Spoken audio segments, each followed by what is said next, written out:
I mean, it's redirecting, but we'll see. We're probably on air right now. So hello, everybody. Welcome back to Reality Realness with 3 S's. I am your host here, Chantele Francis, here with my lovely 2 co-hosts. We have, I believe you should be up top, Nick. Say hello, Nick. Hi, how's it going? And then we also have Brazil. Say hi, Brazil. Hello. So here on Reality Realness, we like to talk about all things reality TV. Obviously, sometimes some gossip that goes along with it. And today is What's Happening Wednesday. And I really feel like the only thing that's really happening this Wednesday is stuff going on with Big Brother. So it's pretty much going to be a Big Brother update. We're going to kind of bring Nick a little bit up to speed with what's going on in the house without fully spoiling him with things that happen that would be saved for the episode. So it's just going to be kind of like talking about strategy and the house dynamics right now. So if you guys are up for that, that's what we're gonna do. So if it's your first time, make sure you subscribe right down below. Okay, so Nick, what do you know what's going on? I don't even know where to start with you. Well, I watched Sunday's episode last night, so it's pretty fresh in my mind. And the veto episode's tonight. So as far as I know, what I know now is who's been nominated, and that's it. And the safety suite, obviously, the competition. But yeah, the veto pick hasn't even happened yet. So I don't even know who's playing in the veto. That'll happen tonight. Right. Okay. So if that's okay with you. Obviously, the competition. But yeah, the veto pick hasn't even happened yet. So I don't even know. That's what I was trying to stop from happening, but it didn't.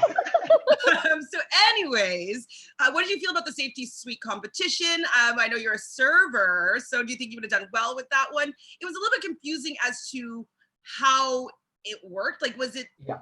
Like, was it weighted as well as wobbly, or I don't know, I didn't really... Well, they kept talking about how, like, oh, servers, I know what you're going through now. Oh, servers. I'm like, you're balancing on a table. Like, the tray is a different sensation through your biceps, and, like, the balancing tweaking there, it's way different. But still, I think I could have had an edge just to, like, because I'm used to counterbalancing and balancing. But I think they were mentioning that, like, each of the cocktails had a different weight to it, and each of the trays needed, or each of the tables needed a different amount of drinks, and you could, I think, freely pick which drinks you want to do on which table. So you'd want to find its partner to balance on either side and go from there. I think I would have done well. I think they all actually did well as well. So I think it was just patience that was the main key. I don't think any real edge was needed, but other than patience. How did you feel, since she's on your team, Nick, that Javon thought that I might have won this one, I might have got this, and then she was 5 minutes that was 8 minutes than the slowest other time. Oh yeah. She like the winner was like a minute something, and she was 8.5, so like way more than 5. But she's like, I got this. She's like kicking off her socks and gripping things. I'm like, really spent more time gripping things with her feet and armpits than she did stacking. Then like the person spent winning the competition. So yeah, I don't know. I think the strategy was she got it and it worked for her, but she got there a little too late, maybe. But it was hilarious to watch. I mean, I felt like it was a bit of like womp womp womp womp, like Dave. It was just such a bad look because she was going on and on about how well she thought she did, and even after on the feeds. After they found out like the who actually won the competition, she was still going, oh man, she's like, oh, man, I really thought I had it. So she was probably gloating big time. You're like, yeah, I got this. Like, what do you think, Brazil? Yeah, I thought I died when she took her socks off. She spent so much time doing so, and I was like, oh my gosh, I was watching everyone else. And then Ian too, he's like, oh, I taught physics for this many years. And in my head, the first thing I thought was, okay, center of mass, like physics, that's what you do. And he was talking about it, but he was not executing at all. He kept like waiting for a few to drop and then running back. And then, so. I was screaming at the TV because he was like, okay, I got this. And the table would still be tilted and he walks to go get something. Like, you weren't even like set up right yet. Like, you can't talk about center of mass and then do that. Like, it's so counterintuitive. Sometimes that there was like somebody that can construct those little activities or games just so we could try. Because I would like to try that and see how I would do just to place those cups or whatever on it. I think it would be kind of fun just to see, if I could put my money where my mouth is, Exactly. Oh yeah. So if somebody wants to have a new job, that would be an amazing thing to do. Because I know Nick and I have experienced this, but I've bartended and served. I've done it all. You done what? Bartending, serving, I've done it all. So But when Nick and I played last weekend, the Survivor game, Oh, had a few puzzles that were complete replicas of puzzles and games and stuff like that that are in the actual Survivor show. So, I mean, I haven't gone onto that website yet. I think it's like puzzlers.com on Etsy or Puzzlers Corner on Etsy. Plexing puzzles or something. Something like that. Anyways, I saw it. It's an Etsy store and it has all these replicas. So maybe there's one for Big Brother that I just have never looked up. That'd be actually really fun if we could find games and then we like rated and them. use them. Yes! Oh my God. Okay, we're in. Homework. I'm not even write it down. So one thing that kind of comes into play, wait, you know who the nominees are? Yes. Okay. So what comes into play is before the safety competition, Memphis wanted as many people as possible to play. And I mean, that's obviously very, like, that's, of course you want that to happen, especially if there's only 3 weeks left in the safety competition. He didn't want anybody to feel safe. And so he wanted to have less people to compete with when he was not going to be safety of head of household. And so he ends up telling Nicole Anthony that he wants everybody to play and that he was kind of strong-arming her into playing. So there's a lot of talk. It was in the episode, I believe, where she was like, oh yeah, I'm not gonna let him like bully me around and tell me to play this. And she's kind of putting up a little bit of a fight against the head of household, recommending that she plays. And what's come to happen now is that she's blaming Janelle for her not being nominated and not telling her that she should play. So what do you just think about just that? If I just phrase it like that in general, Nick? I would need to know the context of why anything got pinned onto Janelle in the first place. same. But okay, I mean, Nicole, I think she was like, I can just blend it enough that I will be one of many people not playing. So even if he uses the excuse of you didn't play, I'm putting you up, I'm probably not the biggest fish to fry. But so many people did play, and he nominated one who did play and one who didn't.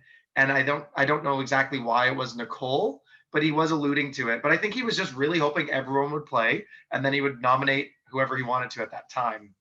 But I have no idea, like, specifically why Janelle's brought into this. Like, she couldn't play. She's not that close with Memphis. Maybe they have a friendliness going on, but maybe I don't know something. Why Janelle? So what's been happening on the feeds? I don't know how much they're going to show in the episodes because obviously Janelle and Kaser are CBS darlings. Like they are definitely, and they're definitely fan favorites. And it's ballooning even more so with what's been going on in the house is that everything is being blamed on Janelle and Kaser.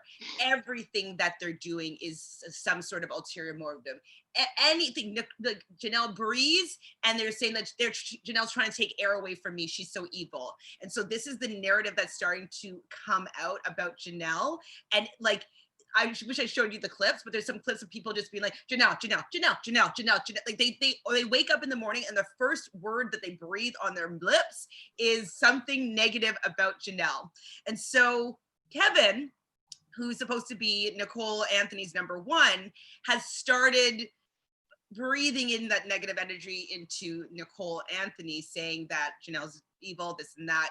Oh, they're close with Memphis. Why did they get her on the block? Why are you on the block if they're close with Memphis? And Janelle's like, I didn't know what Memphis was going to do. Of course I didn't want you to go up on the block. I'm doing everything that I can to have you stay here. And Nicole Anthony believes the narrative that if you're close with Memphis, I shouldn't have been on the block. And if you knew that Memphis was going to put me up, you should have told me that I needed to use my my safety pass or go and try for it anyways. I mean, that's all fair and well, but Memphis told you should go use the safety pass and win. So the person who's doing it, like, I think that's a roundabout way of passing the buck of the blame as to why you're on the block potentially. That's very nearsighted of her, and I guess, like you said, she's being manipulated. So good on Kevin. Do you want to go into depth a little bit about what's been going on with the Janelacy? It's been named now.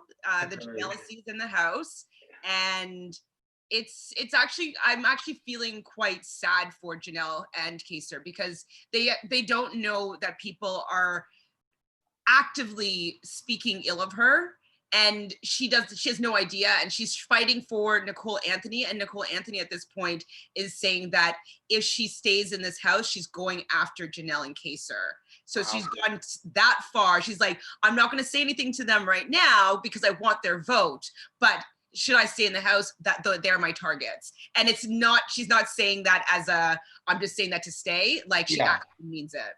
So what do you think about this, Brazil, since you know about what's been going on in the house? It's beyond frustrating. I mean, I think they were the first, if not only two, to really go to bat for her and try to keep her around. And even Kaser tried to get Devon on the Nicole A train, and she was like, I can't vote out David because of, BB21, et cetera, like no matter what he did, I can't do it. And even after that conversation, they're still fighting to keep her. And then Nicole's hearing this other narrative, thinking that they're against her. And I think one of the biggest conversations was between Nicole Franzel to Nicole A, saying that it's hurting you that they're campaigning for you. And I think that kind of started the whole downfall. I mean,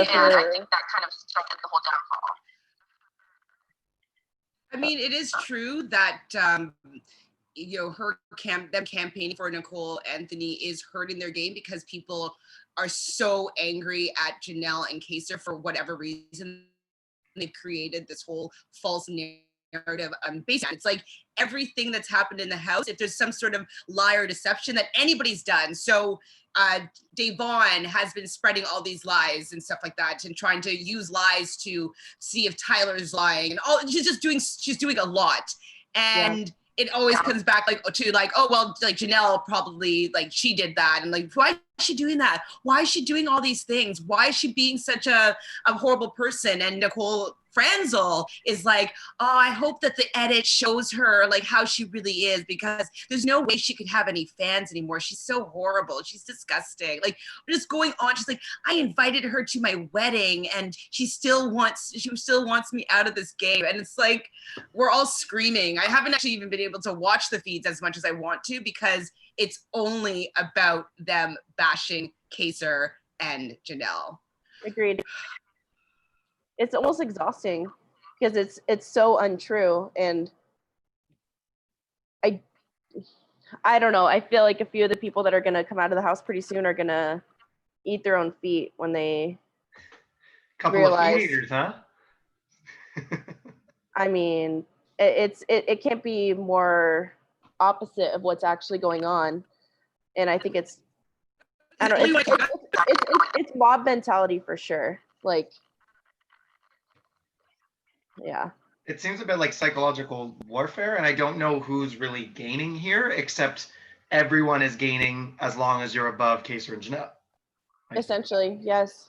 So I don't condone it. It's not necessarily right, but I see why everyone's just going to jump on the bandwagon to keep them as the next two to go, because that means you can't go. So let's hope we see a Kaser Janelle HOH.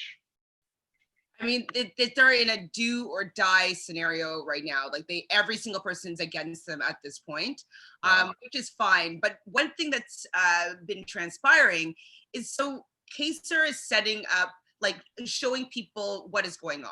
So what's been happening in the most recent seasons of Big Brother is that there's a big blob alliance that's just like picks off the stragglers that are not part of the 9-person alliance. So it happened last season. Nicole Anthony wasn't part of that big blob. The Grateful 8 plus Sam, like, wasn't part of that. In season 19 or 20, it was level 6, pretty much had that, and they all had their parachutes. So it's kind of like the brigade plus a couple other people. Mm-hmm. And then season 19, we had Paul and all of his minions have this big blob alliance, and then just pick off everybody else that wasn't part of that big alliance. So at least in the past 3 seasons, we've seen this to be an effective strategy, and Kaser has clocked that. They're like, this is what's happening. We know that there's at least these 4 people, being Cody, Tyler, Danielle, and Nicole Franzel, and she's like, and I think that they all have at least 2 other people, but if not, they each have a person themselves, and it could be an alliance of 8 or 4 strong and 4 core, and then alliance, like parachute alliance of 8. Mm-hmm. And so he's trying to explain this to Devon. It's like, we're not part of that group. this is not like, we aren't making any of the decisions. We have to when we have the opportunity to have these numbers, we need to split it. We need to have two sides. Like, we need to start going after them, or else we're just sitting ducks. They have the numbers, and then they're just going to continuously start winning as they whittle us off. Like, they're going to become more powerful and more strong, and you're going to have less of an opportunity to be able to stand up to them and get your own agenda across. And so this is Kaysar's pitch. And I agree with it. I think it's, if you are not in part of that major alliance, like, your only chance is to get the house split and start battling back and forth. So what's been happening now, though, is obviously Kaysar and Janelle have shared this with Nicole Anthony, that this is what they want to do. They're trying to save her. This is what they want to have it, a split house. They need 6 votes, and they're hoping that Memphis will break the tie because of the whole situation with David. And Nicole Anthony's now running around to everybody, telling him, like, this is what they want. They don't want everybody, like, to have a good time in the house. They want to have this fight. They want to have the line straw. They want to have a battle between the other people. Like, and they're all bashing that strategy.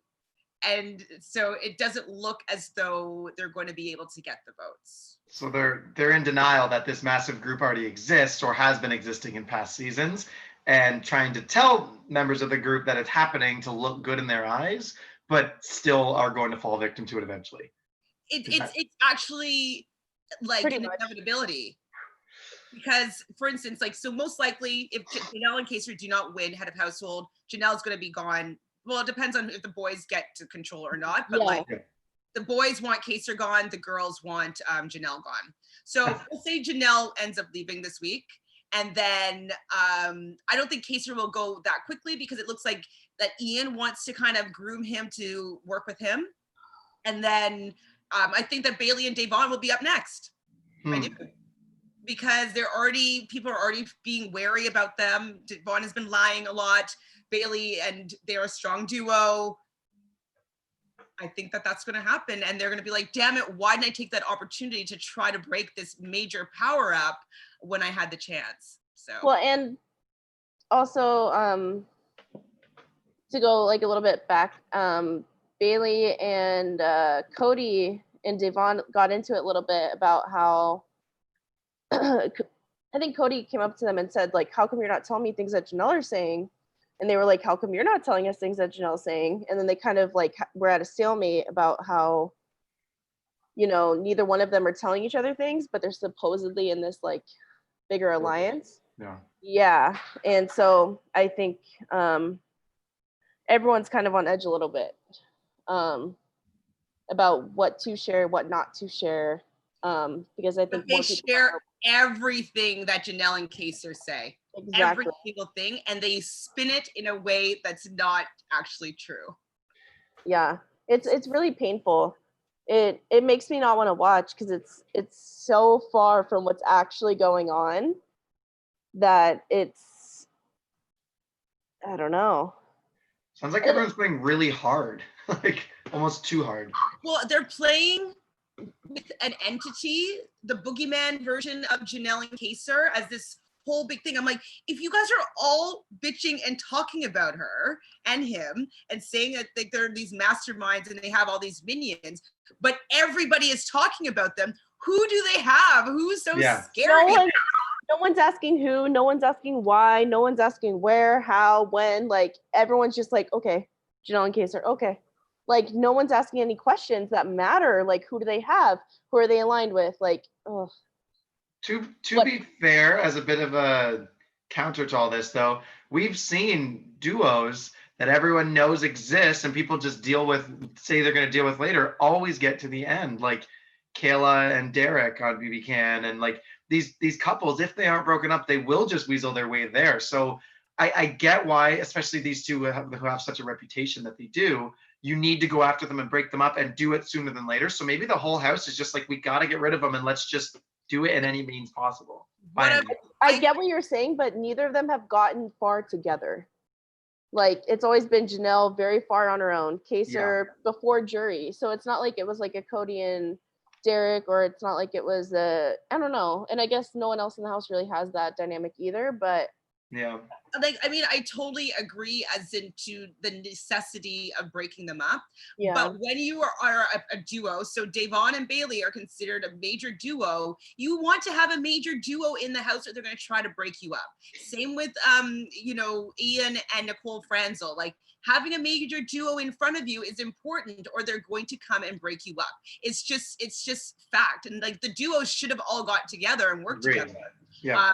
But they decided to go against each other from the very beginning. And Franzel, you know, went in and got her little kind of boys alliance thing with Cody, and she doesn't really like playing with girls. And Danny's just playing really strangely because she's getting caught in a lot of lies as well. So I don't know if they have showed this on the show yet or if they will, but Danny went to Janelle and wanted to make a deal with Janelle for like, I won't vote you out, or like, I won't go come after you, and vice versa. Now, Danny has no intentions of keeping that, but Janelle does. And so that kind of got out with her side of the alliance.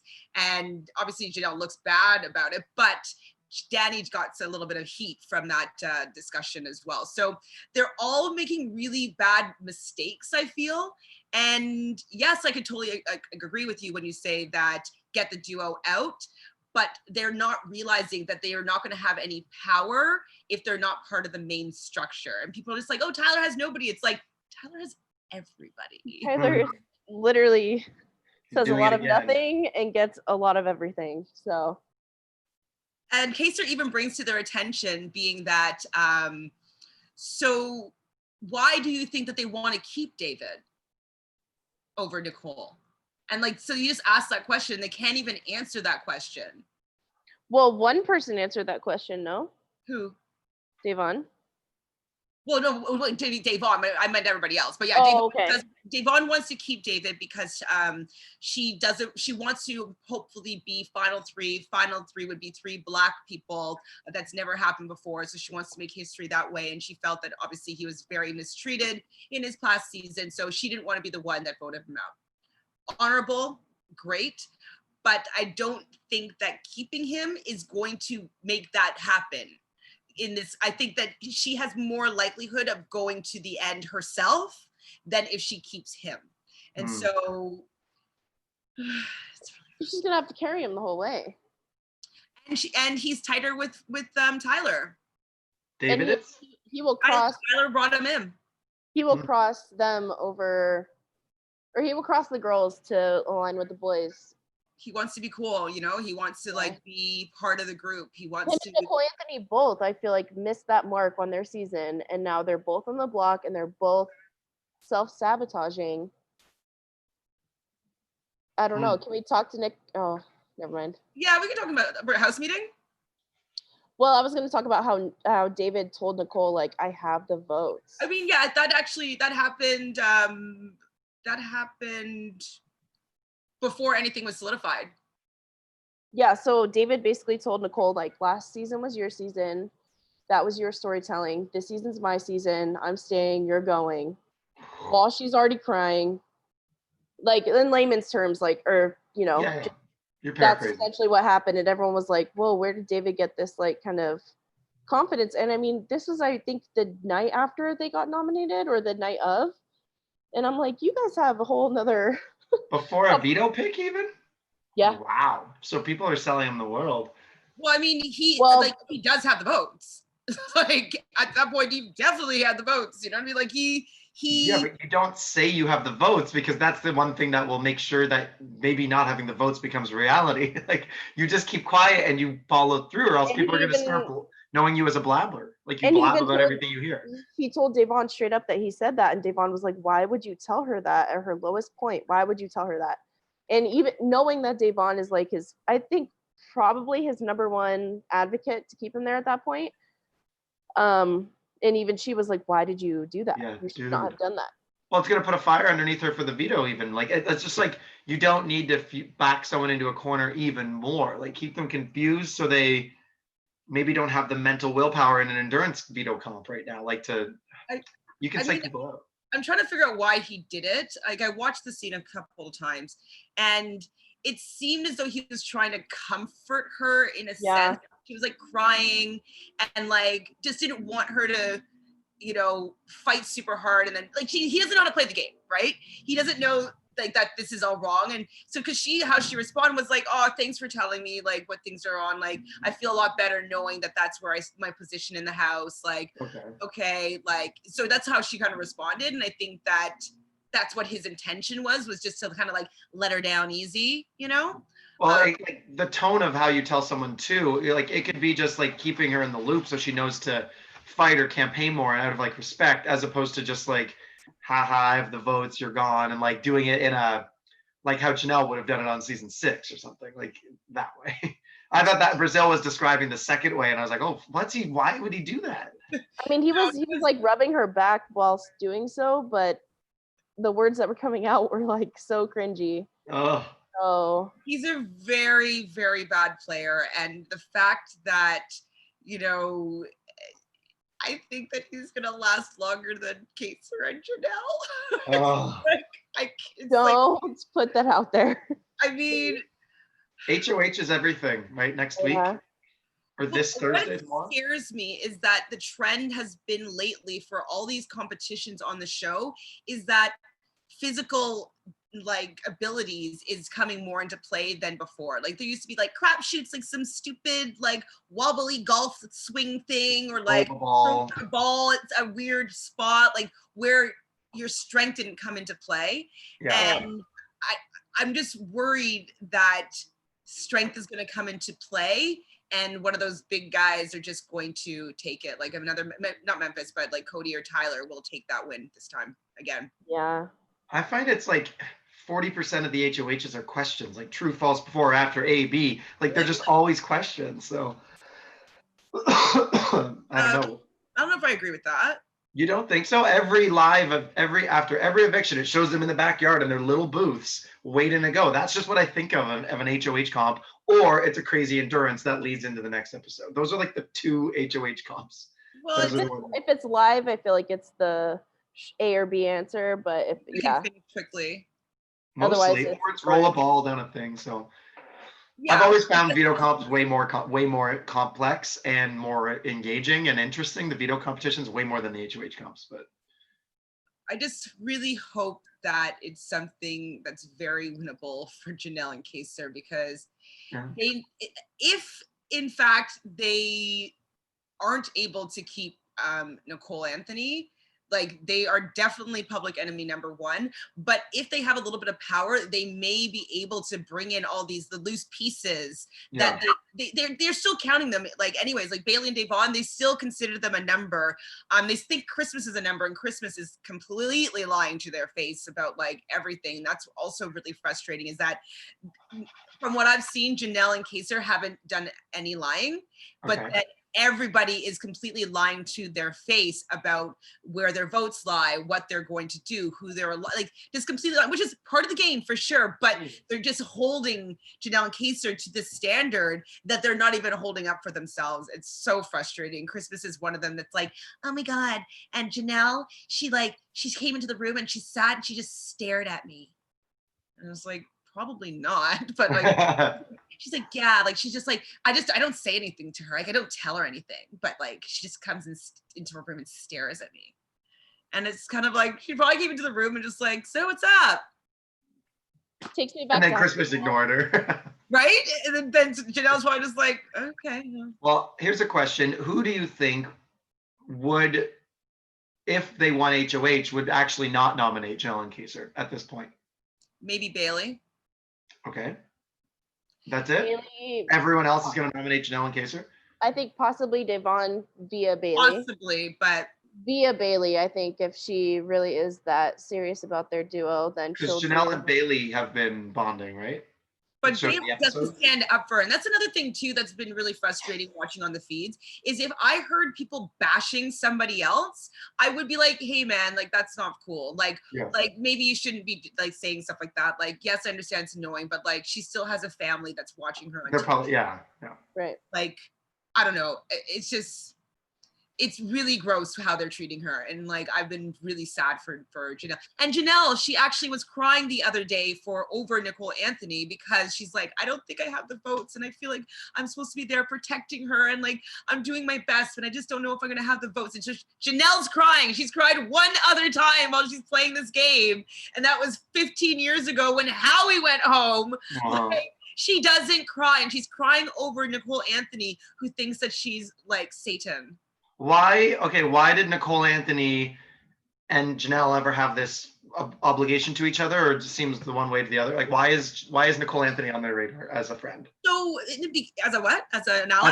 As a friend. Well, it started off, I think it showed it on the first episode, how Kaser was talking about like, yay, man, like, I really didn't appreciate what they did to you on your previous season. They kind of bonded by being a little bit of the oddball type thing. And like, you know, when I think he mentioned that when Janelle and him watched her season, they both were like, oh, I would want to work with that person. Like, I would want to.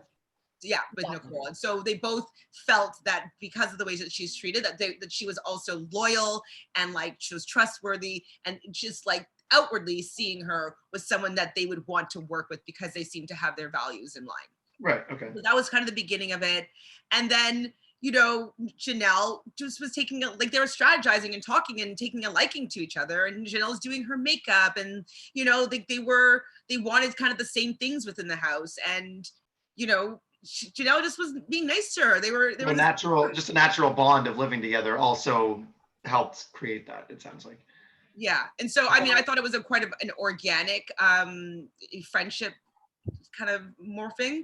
But now Nicole Anthony thinks that it was all fake and all game. And well, due to Kevin and Nicole Franzel, I think, and Danny, mostly, I think they played a huge role in that. Kevin, his reads have been the farthest off than anyone this season.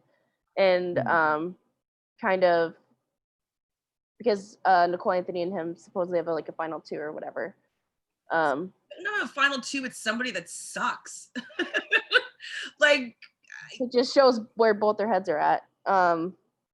And so I think Kevin got into her head a lot. He's like, don't trust Janelle. She's going against you. Like, she's with Memphis. And then if you watch the DR, it's like Memphis is like, should I nominate Janelle and Kaser? Yeah. Like, so it's just so far from like what's actually happening. And she's being influenced by all these other people.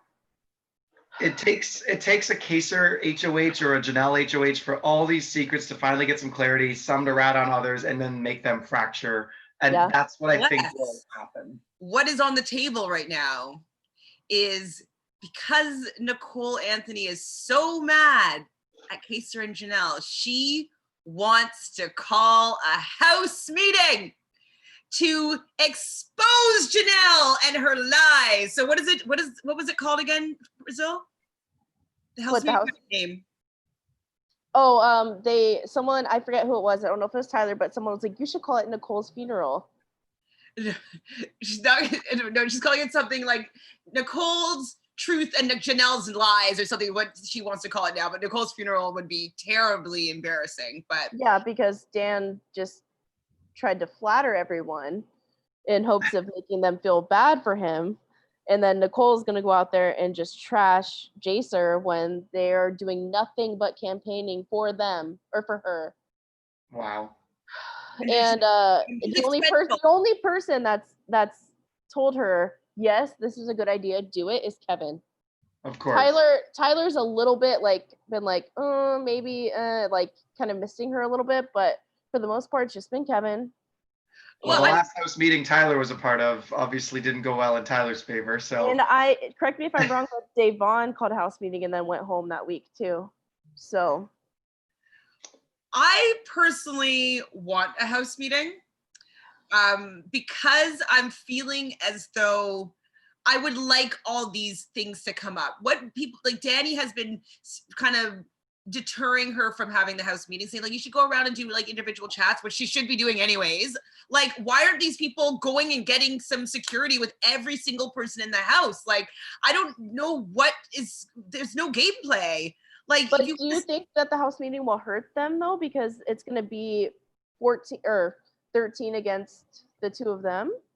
Well, I personally don't think that their standing could be any lower.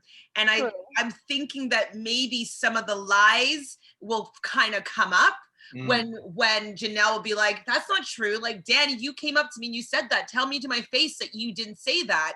And she'll have to either lie to Janelle's face or she will have to tell the truth. And so I feel as though that's probably why Danny was deterring her from doing the house meeting, is that it might bring up some stuff. Who knows what Janelle is going to say? But they're saying that Janelle is going to be mean and vicious to Nicole. I'm like, I absolutely don't think that Janelle is going to respond that way. I think she's going to be hurt. And I think that she's going to try to get the truth to come across.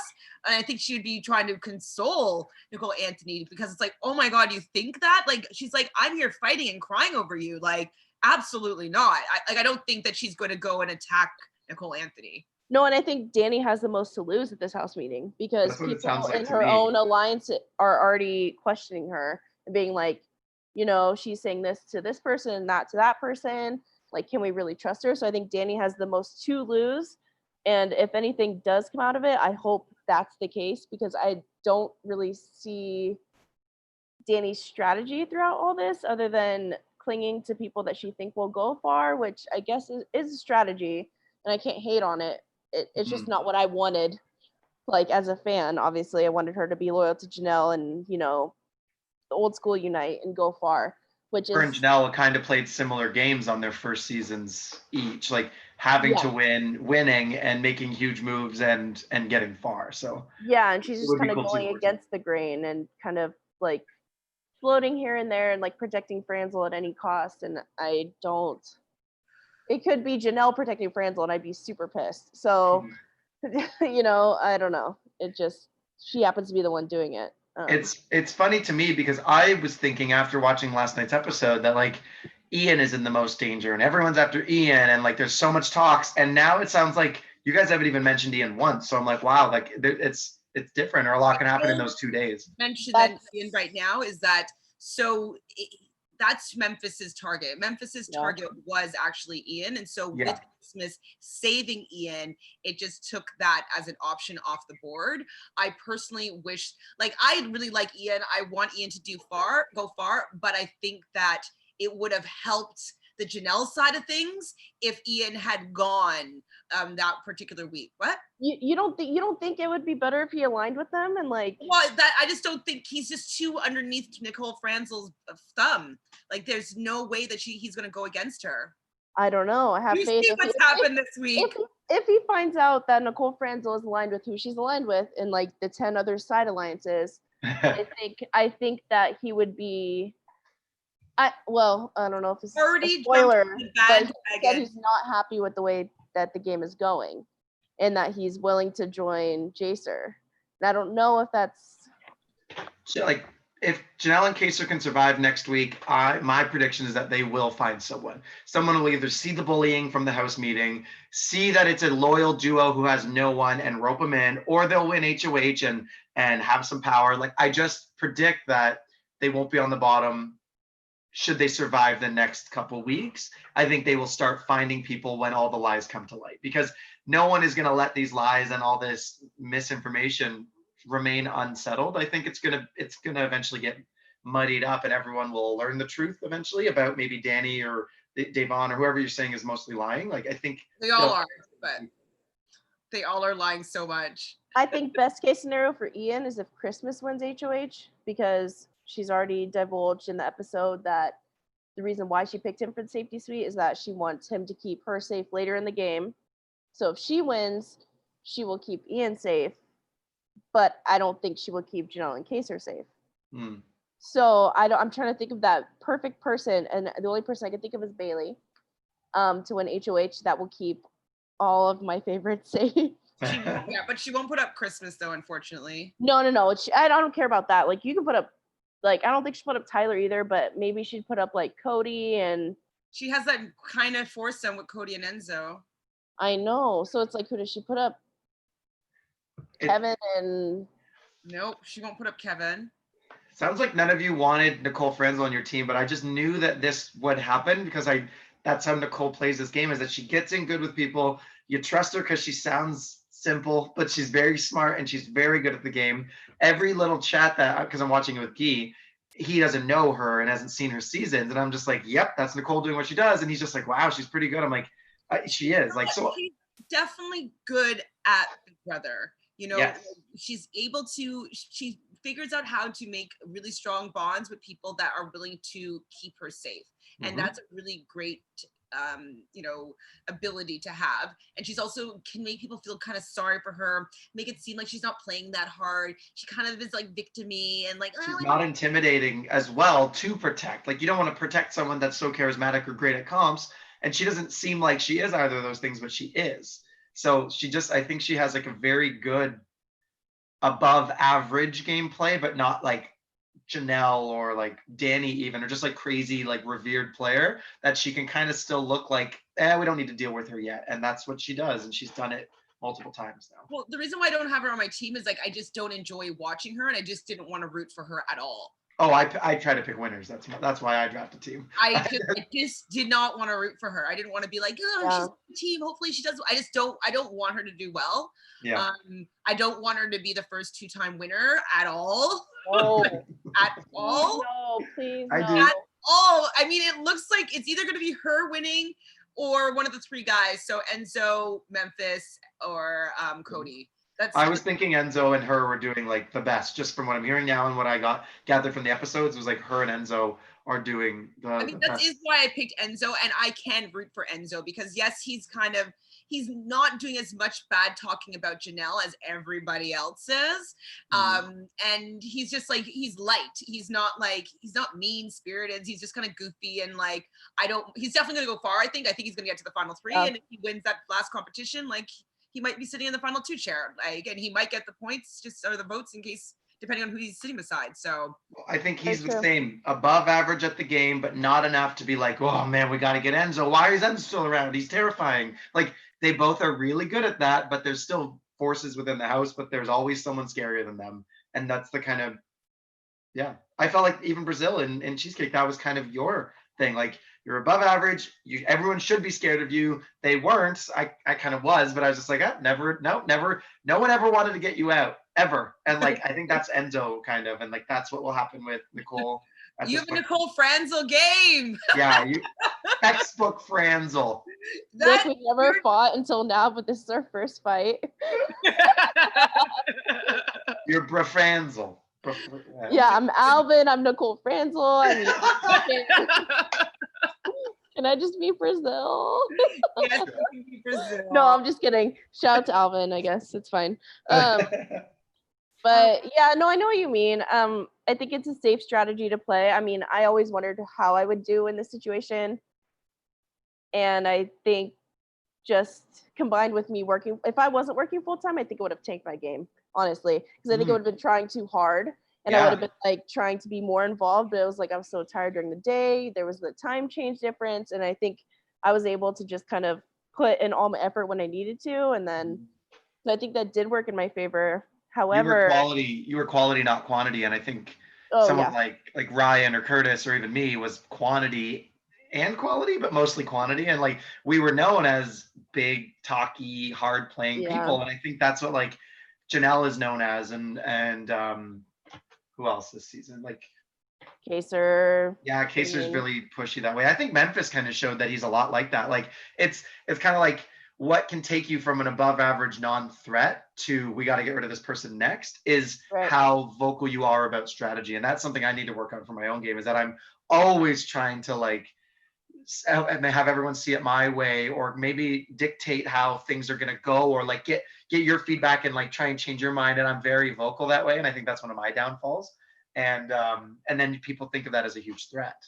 So I have a question for you guys then on that same thread almost. Okay.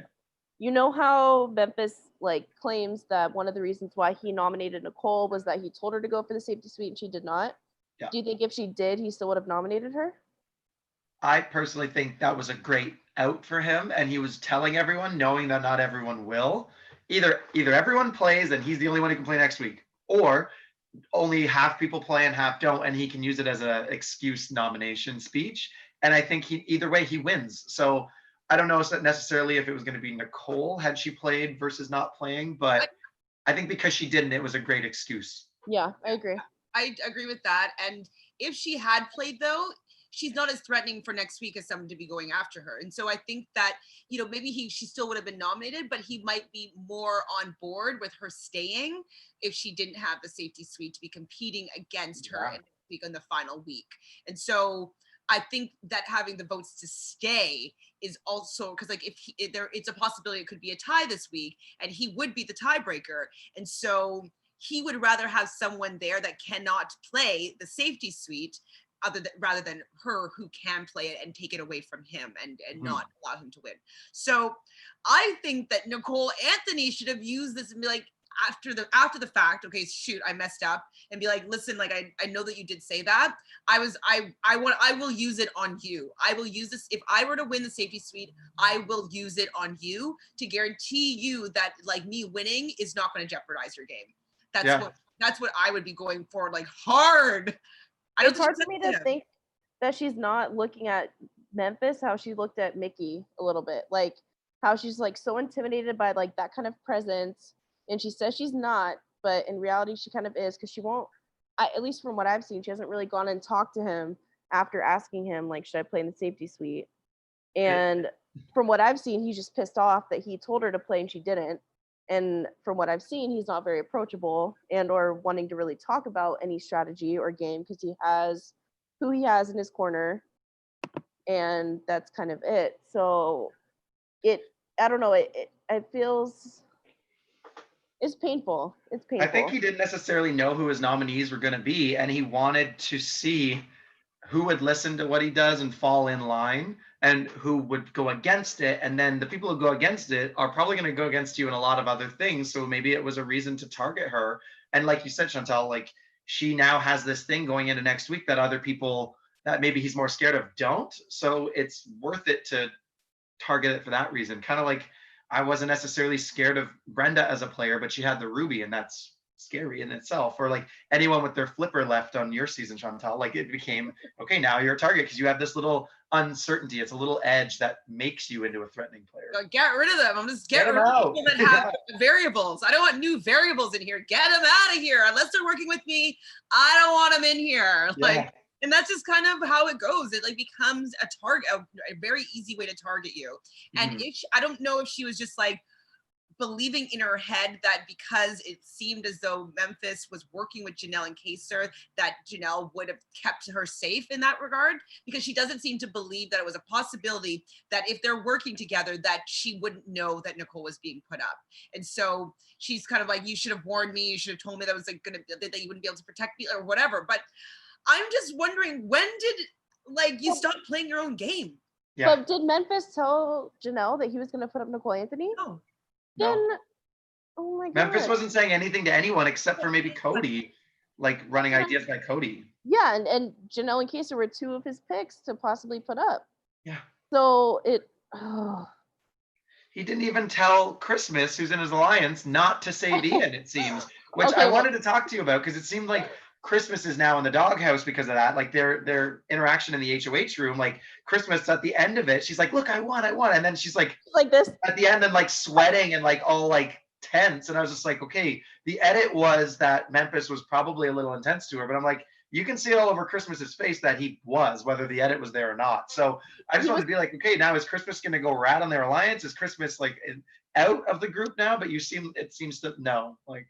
Christmas is in. What is being speculated is that Tyler has her as kind of his number 2. They're kind of like locked elbows. And so because she's a competition beast, she's really excited about the fact that she won her first. She just wants to win all the comps. I roll. And so her and Tyler are kind of seeming to be thick as thieves here. And I just don't think that Tyler will allow her to do, I don't think she will let herself do what she wants to do. I think she will always run it by Tyler, and Tyler will always get whatever is best for his game through Christmas. So it is being speculated right now that, Davon is losing trust in David. And so Davon is seeing if she can get the numbers for Nicole to stay, which is interesting. That's seemingly what's going on. I personally don't think that that's end up going to happen at the end of the week. I do think Nicole Anthony's going to go home because I feel as though the majority of people are worried about Janelle having any potential numbers. And so even if Nicole Anthony is saying this about her now, if it comes out, I think that Janelle and Kayser will be able to really calm her down and like talk it through. I think that that could happen. So I personally think that Nicole Anthony's gone this week. What do you guys think? I mean, you don't have all the information, Nick, but like, yeah. I think I have enough now. But even hearing. I think I have enough information now to know that it's probably one of those two. But at the same time, I think if Nicole stays, it's because that thing I mentioned of Janelle and Kayser just needing an edge, a comp win, lies coming to light, whatever it is, people will flock to them eventually, seeing them as this scary duo that they can now create a force with. Saving Nicole would be a step in that direction, it sounds like. So, but as a voter who's just thinking about the two, David is not good at the game, clearly doesn't know how to, like, everything will just come out of his mouth eventually. And Nicole's really good at making it far, winning comps, and has this story you can look back and look at her resume. So it's just like, okay, if I'm not siding with Janelle and Kayser, obviously I want just treat Nicole and David as individuals. Nicole's scary, or get rid of her. That's what I would be voting. What about you, Brazil? I mean, I had a little bit of hope that Nicole might stay towards the beginning of the week, but I think after seeing just a few things recently, I think she's kind of gonna, I mean, pending veto, like sabotage her own game a little bit. So I don't really know. I think my gut says Nicole's gone, even if David is also self-sabotaging. He's just absolutely awful at like how to talk to people and what to share, what not to share. And I guess that's true for anyone that doesn't know how to play Big Brother. And I think that really shows in the fact that he truly doesn't know how Big Brother works, or how at least go home, winner go home. And not necessarily get the votes there. That's another part of Big Brother. Like, he just keeps saying winner go home. And like, that's the thing that's really I've been finding frustrating, especially watching the feeds and stuff, is that there's no strategy going on. It's only like it's only bad mouth a target and get them out. So I get that could be considered a strategy, but it's not actually a strategy of somebody's. Like, people are like, okay, let's just put all the blame on Janelle and Kayser, and like, so we can get them to be. Nobody's doing that. It's not like it's intentional. And so that's what's the most frustrating, is that they're just being really just shitty people, and they're just blocking Janelle and Kayser from just like doing anything, and then making fun of them basically for trying to stay in the game. They're like, oh, she pulled someone in the room to talk to them. It's week 2, Janelle. It's week 2. And it's like, what? Who's mostly sorry. doing that? Who's doing that shit talk? Danny, for sure. Danny, Nicole Franzel, Christmas got mad at her for using her mug. So they're all scared of her. That's the girls in that alliance that are scared of her. And that Nicole or Christmas was like, oh, she's trying to prove that she's like dominating me by using my mug in front of me. She knows it's my mug. And I'm like, no, because Janelle thinks that she's aligned with you. So I don't think she thinks it's a problem. Like, it's People just start seeing how two-faced they are. It sounds like school. they're the plastics and they're tormenting Lindsay Lohan. And what's really interesting too about this whole thing is that, so Nicole did go through this traumatic, season, and that would be a lot to deal with. I've never really been on the receiving end of bullying and stuff like that, like constantly in a house environment where you're winning money. Like, I've never been in that kind of environment, so I don't know how I would respond. But seeing what she went through, I can tell that it was really a tough position to be in. And I know that she's feeling as though it's happening again. And, Janelle and Kayser or whomever, like the Codys, the Memphis, whomever these people are basically Jackson and Holly, like all over again. And so she's kind of running the narrative of what was going on last season with this new information, but she's taking it as the same as what happened to her before. But what's the most interesting part about it is it seems as though now she's become the bully. A little bit, yeah. Become the person that she was fighting against. And, you know, the reason why she was become kind of America's favorite player or really beloved and people wanted to see her come back is because she was standing up to the bullies. So we're like applauding her. We're like, yeah, go for it. Like, we're rooting for you, Nicole. But now she's become the bully and her rankings have gone to the bottom. On Rob Has a Podcast, they do the stock watch. And so every week they have the audience rate the player or rank the players. And so where she started out at probably number 3. So it was like, it's always been Janelle, Kaser, and then it was Nicole, Anthony around there. Now she's down at the bottom. So very bottom is Kevin. Right up from the bottom is Nicole Franzel, I believe. And then it's Nicole Anthony. That's how far her stock has plummeted in the eyes of the viewers. And that is because she's become the person that she hates. And just to clarify, so Nicole and Kaser are the only two telling Nicole Anthony, sorry, Janelle and Kaser are the only two telling Nicole Anthony that they're voting keeper. Everyone else is saying we're voting you out. Kevin. Okay. So then what good does it do to Nicole Anthony to be like, yeah, those idiots saying they're going to keep me. You guys are voting me out, right? You guys are cool. Like what's her angle? I think the one thing that hurt her last night, sorry, Chantele. I think the one thing that hurt her last night was, and it almost seemed to be maybe she got off the hammock a minute later, was when they were talking, Janelle and Case were talking to her about like what vote she might have to keep her. And I think Janelle said, what about Davon? And then he said, he was like, no, there's no chance. She told me there's no chance. Like, she's going to keep David for this reason. And then I think after that, Nicole A not knowing that like possibly Davon had flipped and was actually willing to keep her and, you know, going to bat for her and getting rid of David, she just kind of stormed off. And then, yeah. So I think it was a combination of them telling her the reality when she already maybe thought that she had them in her corner and she didn't, kind of thing. I don't know. And because I'm not sure what Davon told Nicole. I don't know if she told her. Is that everybody is lying to Janelle and Kaser about where they stand in their votes. And so they're being straight up with Nicole, I think, but not everyone's being straight up with them. And not being straight up with Nicole either. Like being like, rally for the votes, like you can get it, like I'm gonna vote with the House, but like, you know, I'm sure it's pretty even, like at this point, like I think that Memphis will vote you in. Like they're probably saying things as someone that's like very wishy-washy, but making it seem as though she has the votes. Okay.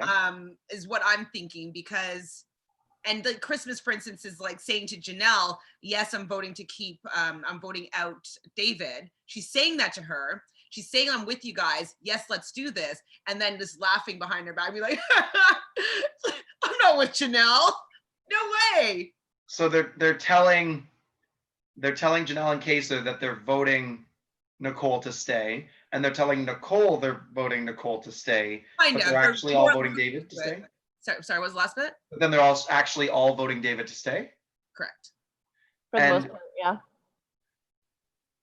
So then, so Janelle and Kaser are hearing maybe that Nicole is actually going, and then being straight up with Nicole, and then Nicole's getting mad at that because she thinks that they're lying to her. I think, yeah. They are manipulating the vote to make her go. Yeah. Like she thinks that they're not whether trying. She stays or goes is their fault.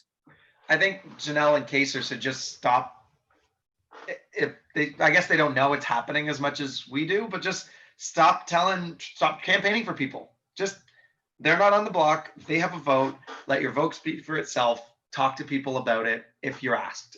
Just play low key. I think Janelle said, she's like, I got to play a little bit more low key, and I don't have safety, and just kind of drift a bit. So, but aren't they letting their very few allies that they might possibly have, just watching them get knocked off one by one? Your only 2 votes, campaign a bit hard for them, but I don't know, just do less talking. I think that'll help. I think the biggest issue though is that because they're lying to them, they think that they have the numbers. So it's just like, oh, they just have to work on one more. Or like, okay, like we have a split vote right now, so let me just work on Memphis. And so it seems like they're working so hard because everybody knows that it's not actually happening, but they are being told a completely different truth. And so it's like, okay, but we have the 5 votes. Like we only need one more, and then like Memphis will break the tie. Like why can't we get that one vote? And you know, because like if we have 5, we might as well have 6. Yeah. And so it's the hope. If people were just like saying no, they would just drop that like right away and be like, okay, we can't make that happen. But because people are saying yes, they said yes to Keisha. Like look how messy Davon was. Yeah. Say yes, 100%. You have her. You have Christmas. Yeah, like 100%. Christmas, like 100%. Like yes, I'm in. And then like in the end, like oh no, man, I can't do it. And then the votes, they all unanimously vote for Keisha to leave. And so if people were just honest, they would stop trying. I think you're right. I think it all comes down to everyone lying to Janelle and Kaser, and then them them being too trusting of these people, and then trying to. Well, they're playing all their cards in front of all these people because they're campaigning. You know, if they think there's hope, they're going to campaign for Nicole A. And they're like, okay, so we're going to get rid of Nicole A because, you know. Instead of, and it's just the same flaw that happened the previous week, is that if they were able to realize that it wasn't happening sooner, they would have jumped off the Keisha train and went on the campaigning for David to be working with them after the fact game, I think. So now Kevin, sorry, I said David, I meant Kevin. So now Kevin thinks that they are after him when they're not. He's kind of inconsequential. They don't like his game. Yeah. Particularly, but if they had jumped off the Keisha's train earlier, realized that Kevin was going to stay earlier, they would have maybe, I would hope, to have massaged that relationship a little bit better, instead of now Kevin being the biggest sore spot and their blind spot in this game, because he is bad-mouthing them to Nicole Anthony the most. Like, and he gets a little bit of information and he just like right away he'll go right to Danny or right away to somebody. And he has no alliances, but he just spreads all this information. It's so frustrating. So one thing I had with Kevin's game, he said, keep me, I'll work with you. We'll have the low key mance or whatever it was with Cody. And he went to, was it Cody? Did he go to Memphis? I forget. But like basically saying, I want to work with you guys. Are they working with him? Is he just whatever? He's just there. And any of that. The only thing I've seen, go ahead. I said he's been talked about as much as Ian's been talked about. So okay. I mean, he's been talked about more like on Memphis's side about like, you know, possibly backdooring him this week if Christmas didn't save him kind of thing. But they're kind of irrelevant, in my opinion, at least. Like no one's really thinking of them as a threat, or they're just kind of there until they need to be used, and then goodbye. What's really funny though about watching Kevin when he gets information and how he shares it with, say, Nicole, is that I feel like sometimes he short circuits. Like he'll have the right information, it'll be like, why are they trying to get the votes for Nicole if they hate her and they want her out? And then he'd be like, oh, they're just trying to work me, and he'll just completely just like change the narrative. And when he's just he's right on the right, like go down the rabbit hole of like that makes zero sense. Go down in that direction. It makes zero sense. And then he'll just like, oh, it's because she's really against them and she's using this as a ploy to make it look like she's a good person. I'm like, come on, dude. Come on, Kevin. So he's not good at calling bullshit that's being told to him as well?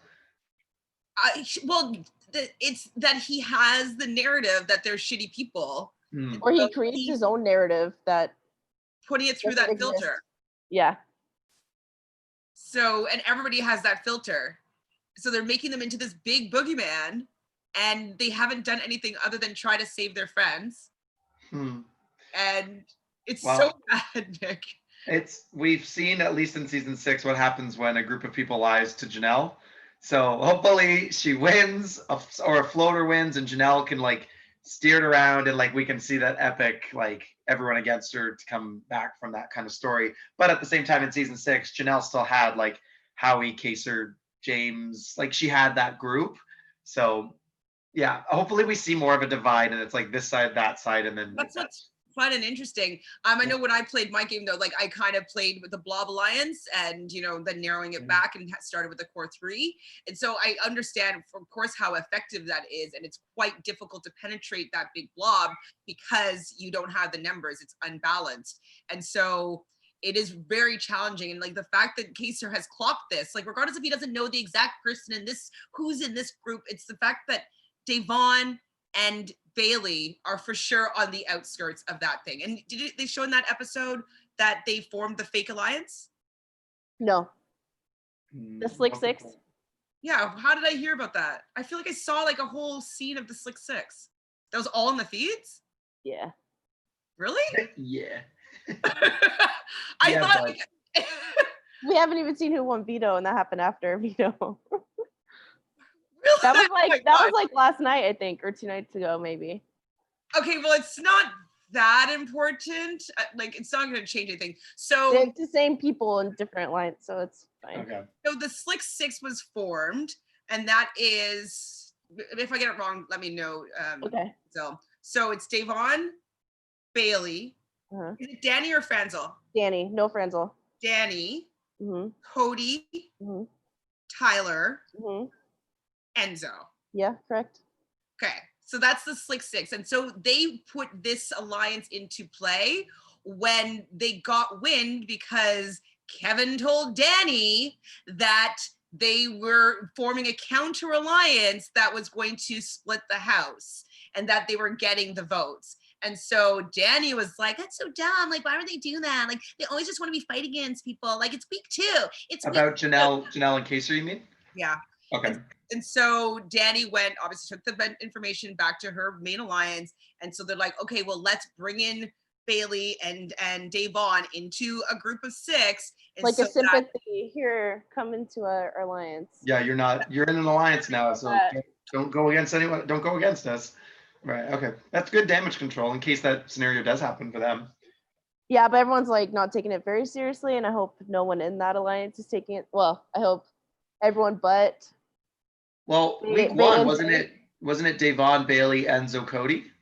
They made that 4. There was so many. yeah, On Cody's HOH. that was in the beginning. I haven't really heard So. rumblings of that since. Yeah. But I think that the reason why that foursome kind of came is so it would look a little bit more solid. So they have the 4 with like whatever, I don't know what they call them, core 4, if that's something else, I don't know. And then they brought in now Danny into that group as well as Tyler. So Tyler is Bailey's kind of parachute, and then Danny is kind of Devon's parachute there, if you're looking at it that way. From their end. So that's the Slick Six. It doesn't seem like it's going to have any weight, but that was a countermeasure towards this potential uprising that was happening. That's how they want to nip that in the bud. You have an alliance now. Pull away some of their votes. So yeah, I'm really hoping for a house meeting because I want the lies to come out. I think that it's going to be good for Janelle if that happens, because at least she'll start knowing that people are against her, because she has no idea that everybody's bad-mouthing her at this point. Like, she knows that maybe Nicole Franzel doesn't like her, but she doesn't know that everybody, including Ian was like, Janie, what are you doing? Like, okay, oh, this is a lie that happened too. Or a misrepresentation of what was actually said. So who was it? So Janelle was talking to, can't remember who, if you can remind me, Brazil, let me know, talking to somebody about the fact that they figured out what they could do to break up Ian and Franzel. And so, because Kaser has been he's been nursing a relationship with Ian and kind of, being like, we are great minds. I've always wanted to work with you. Let's work together. And that's kind of been, Ian looked as though he was maybe going to consider working with them, because he's like, there's alliance of at least 4, but maybe even 6, and you're not in it. And I believe that Franzel is in it. And so he's just showing him, and he's like, just pay attention, look, that this is a possibility. And so that's all that he was planning on doing, is just to show that, that it's a possibility that Franzel is working. Has other people. Exactly. And so Janelle was saying this to somebody and be like, oh my God, okay, no, like, Kaser tells it so much better. And telling it as a story is like, okay, we got it though. Like, we'll get him in, like, and they were laughing kind of about the fact that they could just like dupe the other side of the house. I don't think they were laughing at Ian per se, but they're like, we can do this. Like, if Ian's in, like, Kaser's gonna tell it so much better. Ian's in, and then we'll do this, and then we'll flip on the house, and like, it'll be so good to like, to have a win here. And so whomever that was took it back to the other side of the house as I think it was maybe actually Nicole Anthony. Like they wanted to break up Ian and Nicole Franzel, and they were laughing about it because like they wanted to tell him all these lies so that they would break up their relationship. And it's like, I think it was Nicole Anthony because that's her whole narrative about them splitting the house. But it's just embarrassing all the way around. It's like, yeah, split the house, but in favor of you, Nicole. Like, you're on the block. Shut up. Like, shut up is right. I can't. I'm so embarrassed to have both of them on my team. It's like, I'd rather have Keisha on my team right now, honestly. Fuck it, hey, leave one of them out. Now, the one last thing to speculate is that. So Janelle has mentioned in the house that she talked to productions, like, if I'm out week 1 or week 2, am I going to be able to go home and be with my family? And they said, no, expect to be here until mid-September. So now Keisha has done. Why would they tell her that? Well, I don't know. Maybe so that she'll like play harder. Like, I don't know. I mean, knowing that they have her for 40, they paid 40 grand for these people to come play. Like, I mean, maybe, I don't know why they would tell them that. Maybe they always tell them that. Anyway, so she shared it with people in the house. It's gotten around the house, and now it's speculated that there's going to be a battle back or a buyback of some sort. What do you think of this as a possibility? Keisha has been doing some exit interviews, but it hasn't really, she's still in LA though. So she's talking to the Secret Alliance, which is Jason and Danielle from season 3 have a podcast where they obviously talk about Big Brother. And so they talked to them, and she talked to them, and she's like, yeah, I'm still in LA. So she is still in LA. I believe she lives in LA. Correct me if I'm wrong. I don't know.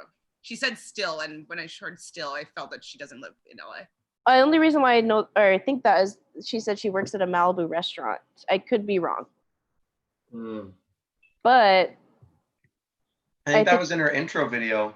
Yeah, that's the only reason why I think that, because I would think there's no other reason for her to be in LA, especially if she hasn't been keeping up with all these Big Brother seasons and has no idea. She had no idea who Kaser was. Like, I guess they saw each other in the parking lot, and he was like, "Are you a fan?" And she's like, "I'm Keisha," and he's like, "Oh," and then they both had no idea who each other were. So I don't know.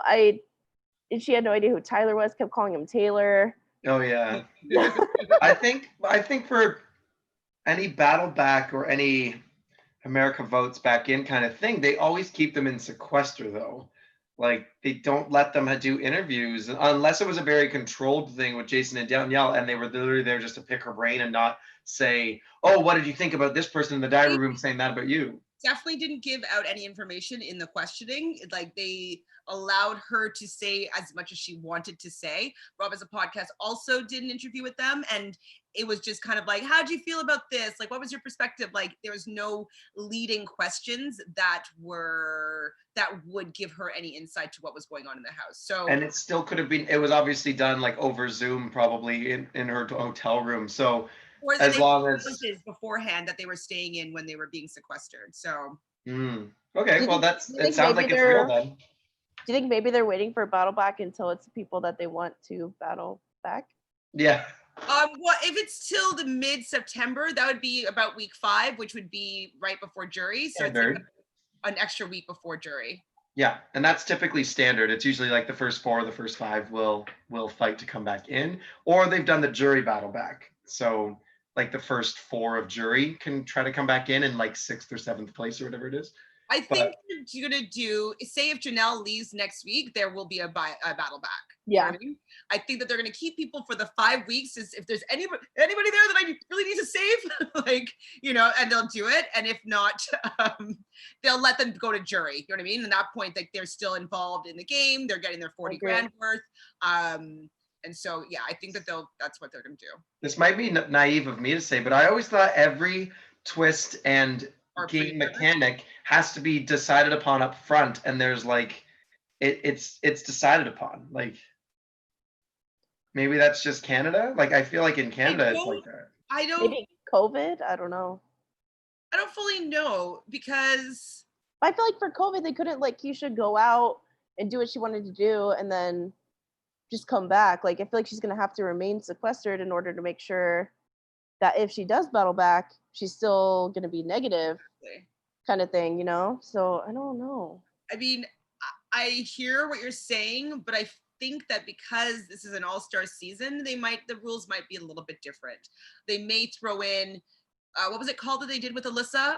America's player MVP. And so yeah. I wouldn't be surprised if they did something like that, because I feel like there's a lot more twists that are coming that potentially would help out our favorites. And I think there's going to be another, I mean, she said in the first episode, there's going to be multiple rooms. So if the safety suite room ends next week, where's the second room come in? Mm-hmm. So what does that second room entail? So we'll see. But I think, yeah, there's a lot more twists coming. I think Curtis is watching. Hi, Curtis. If it's him, he said, "Sup, homies, LOL." Nicole, you be acting a fool. Hope you're all doing well. Happy. Aww. Hi, Curtis. You're gonna come chat with us about this mess of a season? Yeah. I think that they are going to keep their favorites as long as possible, especially since Nicole or Janelle and Kaser are so loved, and they're even loved even more now. I think that if Janelle goes out right now and she doesn't come back in, I think that we would still give her America's favorite player. I think she'll still get that. Wow. Which is, and the ratings would just tank. People are saying that they don't want to watch the show anymore if they allow what's going on to happen. Like these house guests are so bad. Janelle, so bad. I haven't seen anything like it since high school, honestly. It's like pretty petty. Hard to watch. I had a question because I was trying to think of like who's played on each other's seasons and who's interacted before. And didn't Janelle and Ian play on 14 together? Yeah. Did they not get along? Did they not have a bond? Were they not excited to see each other? Was it who Ian was aligned with in that season, like his coach and everything? They all wanted Janelle out first, kind of not first, but pretty early. When she buzzed into the game, or when they buzzed in? She didn't buzz into the game, Janelle. So she ended up going pretty early. Well, they only were evictable once Dan pushed the button and the coaches became players. So that was like week 5 or 4, or something like that. But in the end, like, okay, they might have been against each other, but do they still have respect? Did they rekindle any bonds, or they talk about it? Or so Kaser and sorry, all right. Go ahead. Kaser and Ian were talking, and Ian said, he's like, never in my dreams did I imagine that two people I'd want to work with would be on opposite ends of the spectrum. So he was basically saying like Nicole Franzel and Janelle, and they're both against each other. And he already has this kind of like loyalty to Franzel, but doesn't know really what to do about it. And he's allowing the narrative of Janelle being a big bad wolf to be like, I'm going to side with Franzel here. And I think personally that he may have a little bit of a crush on Nicole Franzel.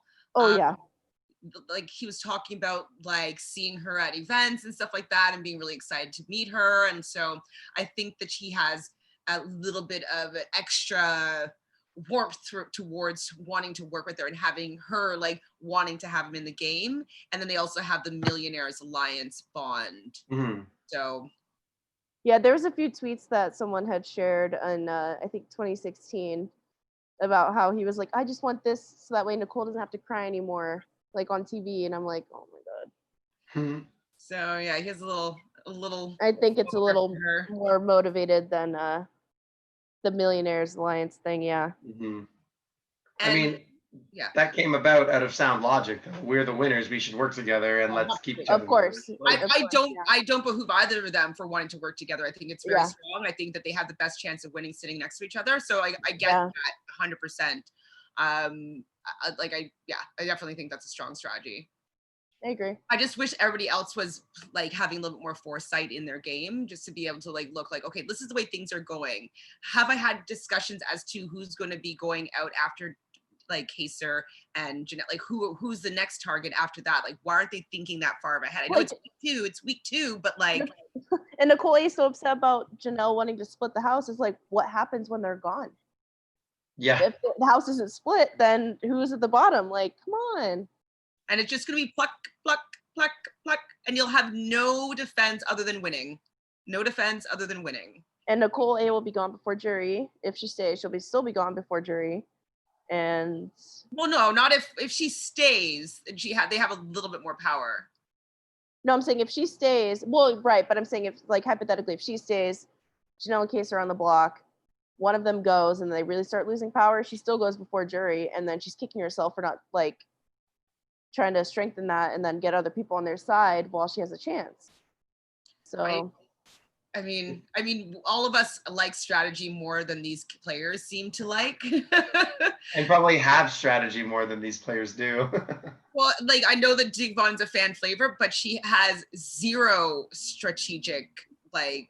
Did you see her little dance last night, Chantele? No. What happened? So Janelle was asking Bailey, like, oh, do we have Day?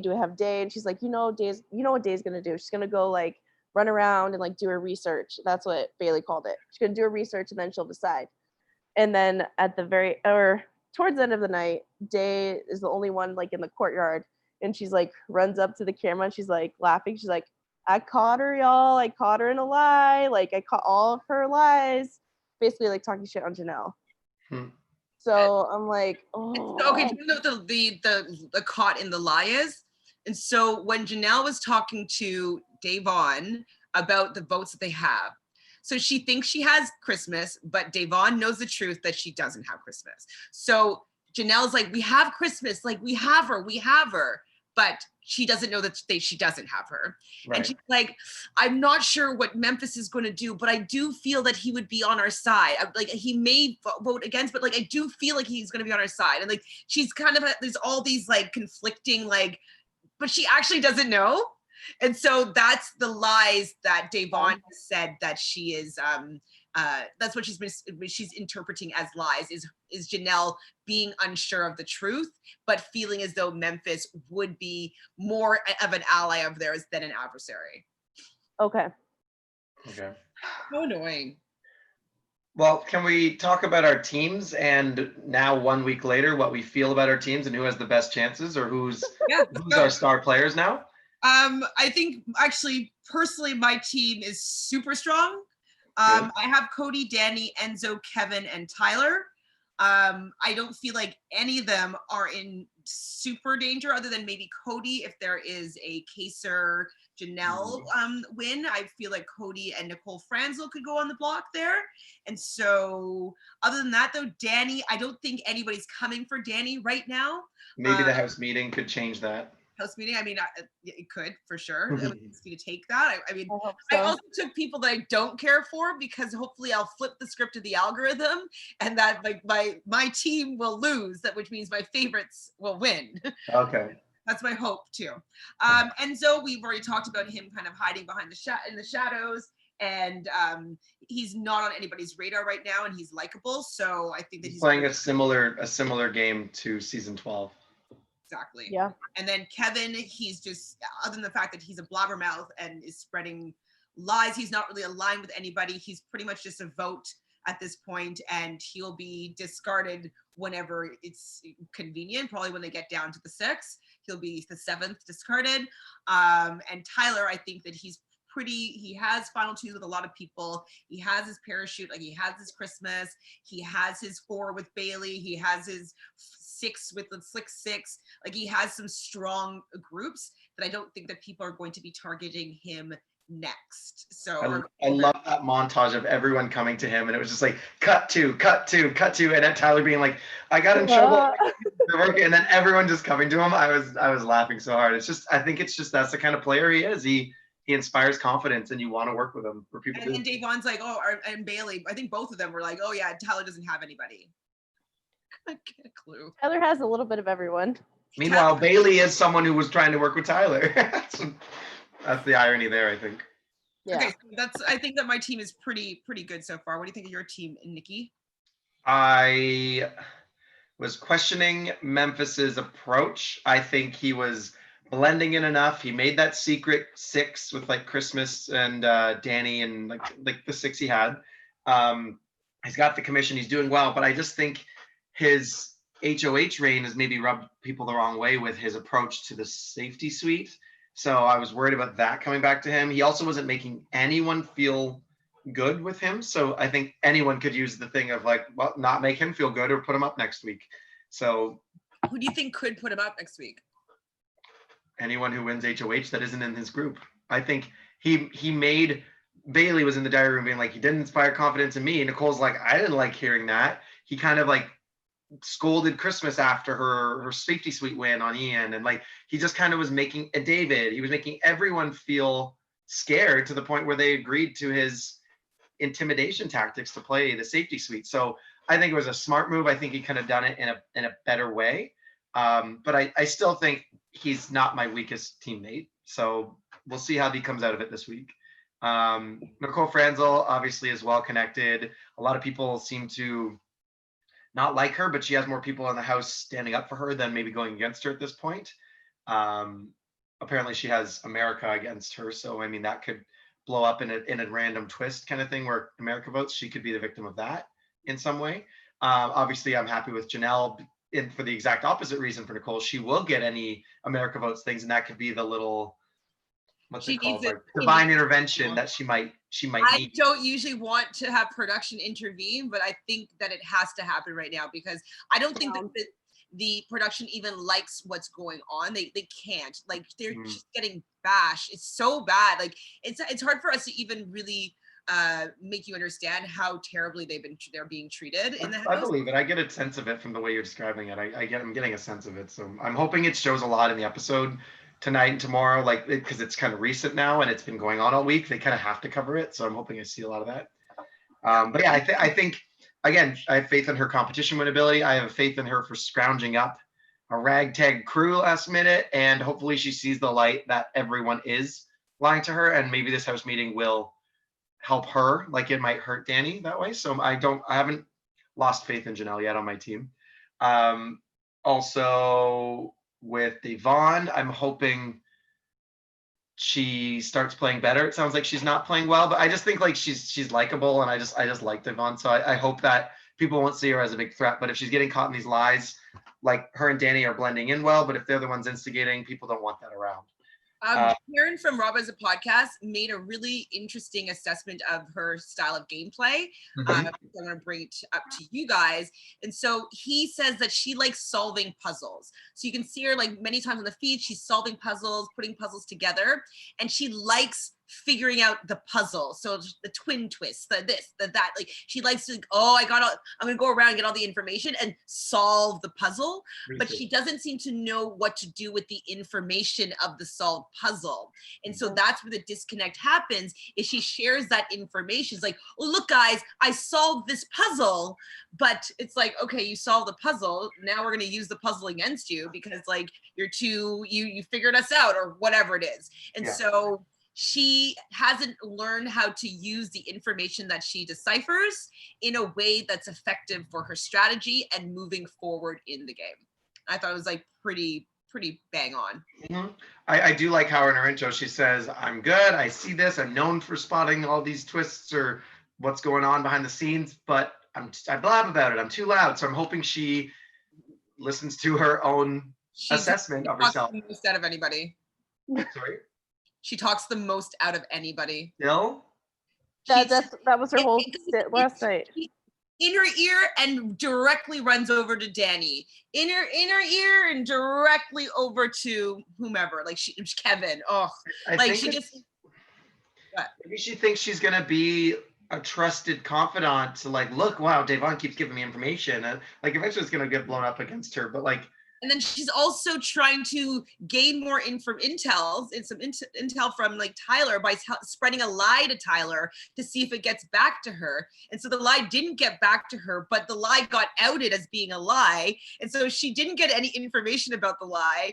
And she looks like a liar because they came out. What? She's playing a little chaotic, and we kind of know what happens to that. So maybe she's in more danger than I think, but I like Devon, so I'm happy she's on my team. And then lastly, with Christmas, I was worried about that chat with Memphis because I'm like, she's going to be exiled from that group now, and like she just picked the wrong person to save on her buddy's HOH, and he's not handling it well, but like apparently it's kind of smoothed over. She's in with the mean crew, and I mean at least they have the numbers. So like maybe Christmas will do better then. And if she's with Tyler, that's usually a good place to be. I've learned in watching Tyler, being on Tyler's side is a good place to be. So my team is, I think, a lot more of a question mark than yours, Chantele. But I think that depending on who wins HOH, 100%, a lot of them are safe. And if another person wins, the other half is super safe. So I think like I'm hedging my bets here with at least having some star players depending on how the HOH wins go. I think Nick and I are in the same boat in that sense. Okay, so we got Bailey, Ian, Kaser, Nicole, Anthony, David. Let's start with Nicole and David. Let's start with the worst first, so we can go out strong. David, absolutely tanking his own game. So is Nicole, but I don't even want to talk about them, honestly. They don't know how to play. Like both of them. And Nicole Anthony, she became beloved because, you know, for her position, and we were having a compassionate moment for her. But I remember her making questionable decisions and listening to Cliff when she shouldn't. And I was like, no, and don't bring the couple. And like, why are you doing these things? Like, yeah. I didn't understand her gameplay when she was making some moves, when she had some power. And so I'm realizing it now that I don't think she's a good game player. And I don't think she can assess this situation very well, obviously. No. And I don't see that she knows how to make decisions that are better for her game moving forward.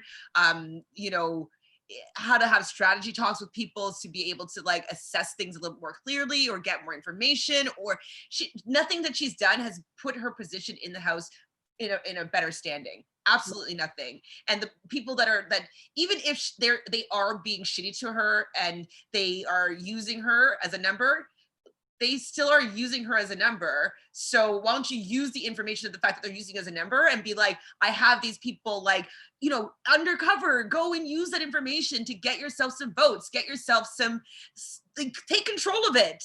Mm-hmm.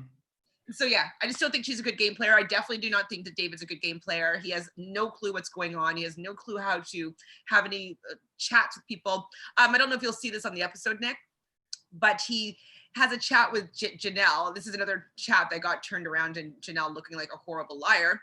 And so he says to Janelle something to the effect of, no, Janelle was like, oh, who would you put up next week? And he's like, well, I know a lot of people think that I'm gonna be going after Memphis.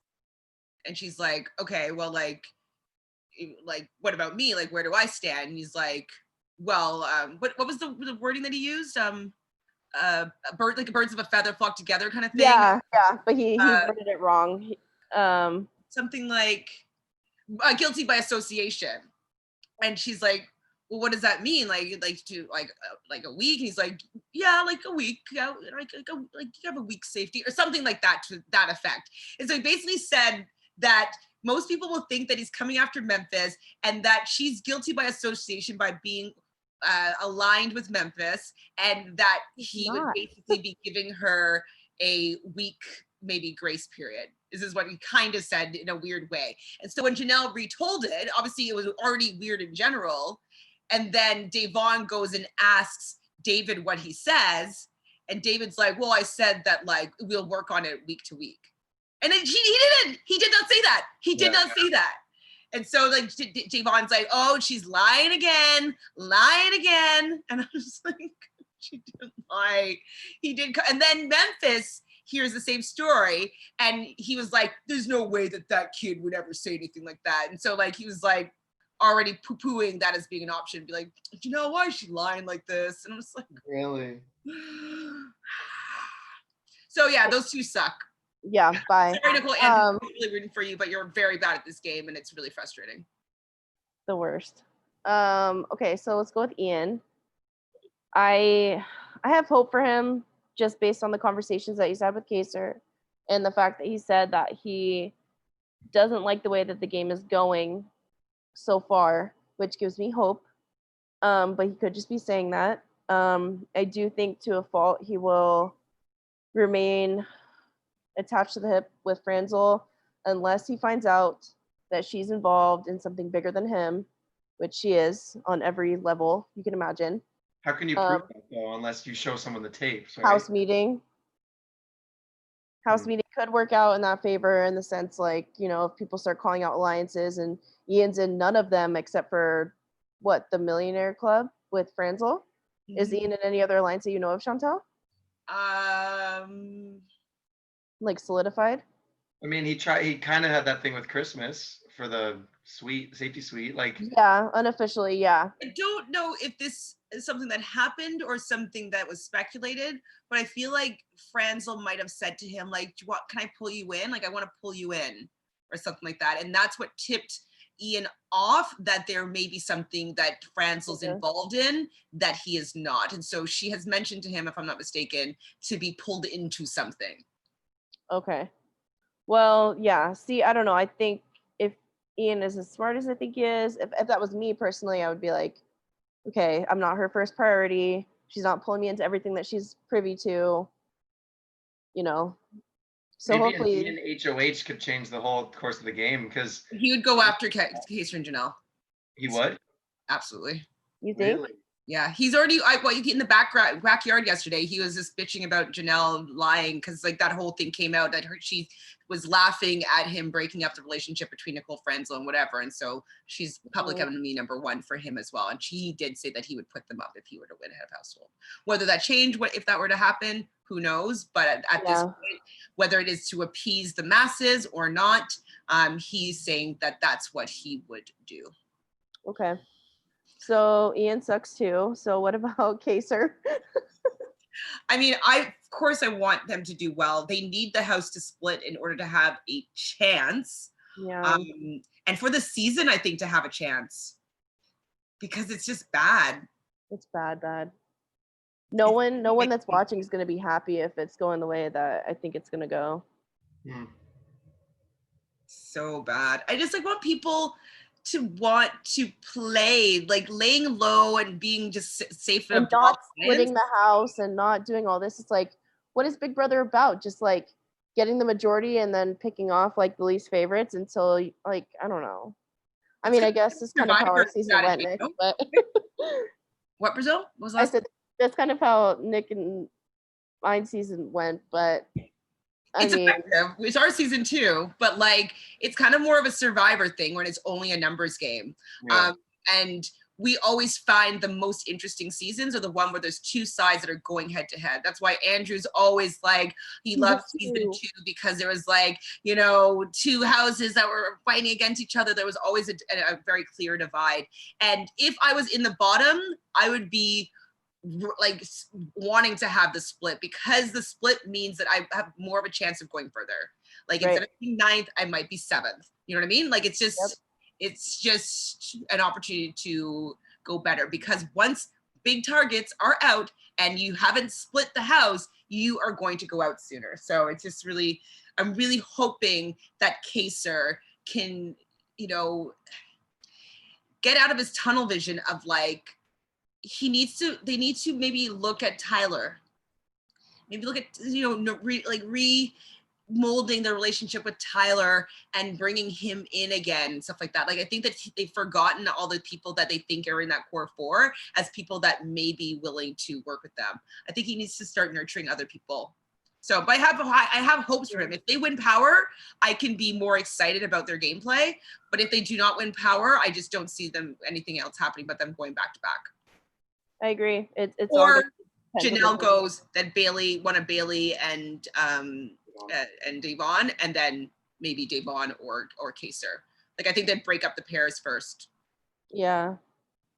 Because they're already feeling distrust with Devon, right? And the Bailey and Devon kind of tie. And she's feeling she's all stoked about clocking Janelle on all her making dinner for everyone and taking care of everyone, but she's the worst person in the world, but it's fine. She's made dinner for the whole house and doing vegan options for Tyler and Danny, like every single day. She's cooking for them and cleaning all their dishes. There was Janelle. There was a picture. It was like all these people talking shit about Janelle, but it's like, but they'll still line up for her dinner that she just cooked for everyone. And I'm like, come on, guys. I know it's like a game and it's like you could still be that shitty of a person and cook dinner for everyone, but she's not doing either, so whatever. And then lastly, do you want to say something about Bailey?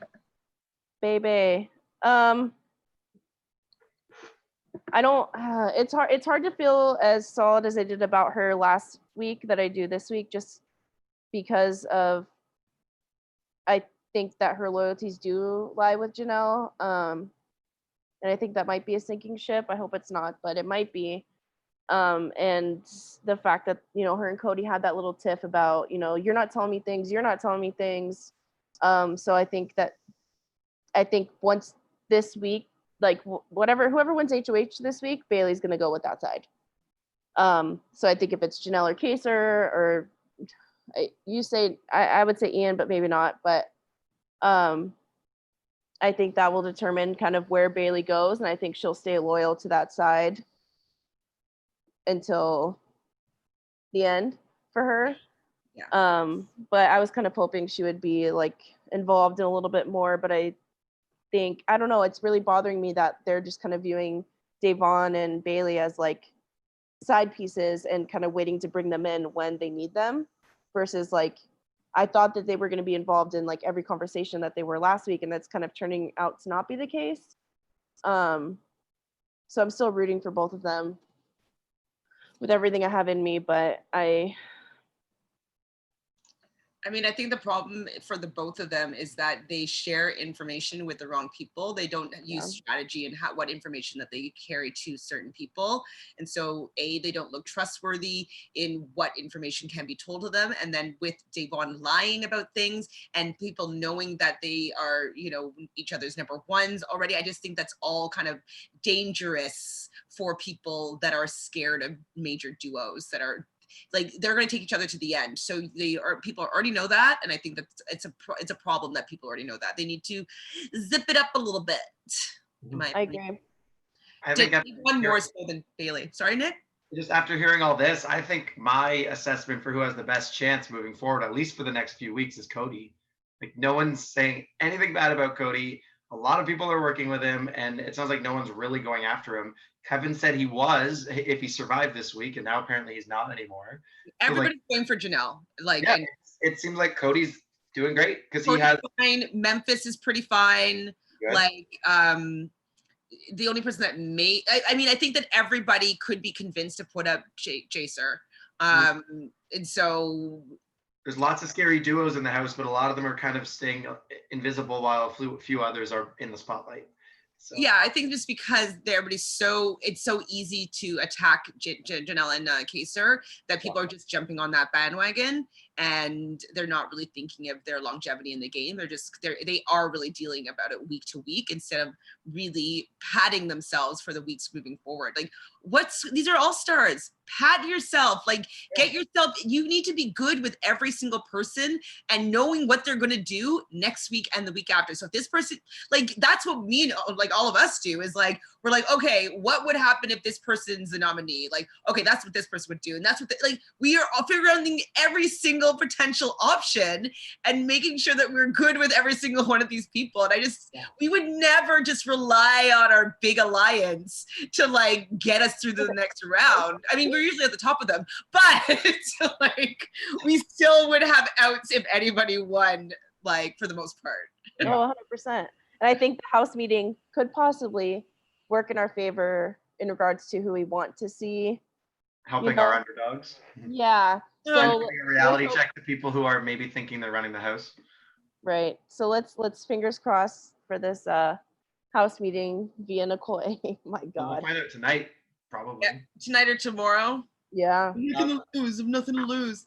If you go down, we know what's happening. Quick assessment on two scoffed at picks for my team, actually, were Christmas and Franzel. You both were like, oh, I don't like them. And I was like, I had a feeling that the first week would settle, people would fall through the cracks and end up where they may. And I was just like, Christmas and Franzel will just come out on top from falling through the cracks. And I still really disliked both of them. Yeah, fine. Yeah. I really just didn't want them on my team. Same. More so than me feeling that they could possibly do decently well. I already mentioned that I wouldn't be surprised if Nicole Franzel won this game. Right. I feel like she is definitely in a winning position. And same with Cody. I think Cody's in a winning position, and I think Enzo those are the three people that I think right now are in the best positions to be able to win this game. And even And Tyler. will help each other get there too, because they Yeah. already kind of had that bond.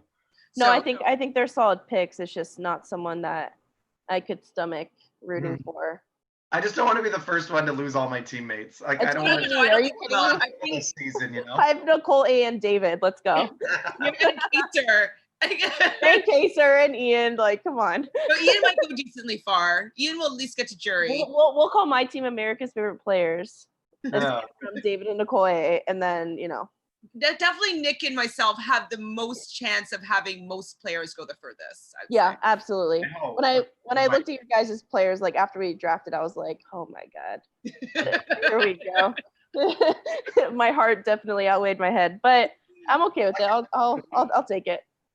you have to put all your faith in Bailey and Ian right now. Yeah, pretty much. Bailey, Ian, and Kaser. Let's go. Any other thoughts of things to share? What's else is happening in reality TV? Like, do you guys watch Below Deck? No. Selling Sunset? Yes, I hate Davina. Boo, Davina. Okay, how far are you? Are you in season 3? I finished the whole thing. Okay, I still have a couple episodes to watch of season 3. But okay, we can talk about that next week. We'll talk about that in the beginning. Text me immediately after you finish.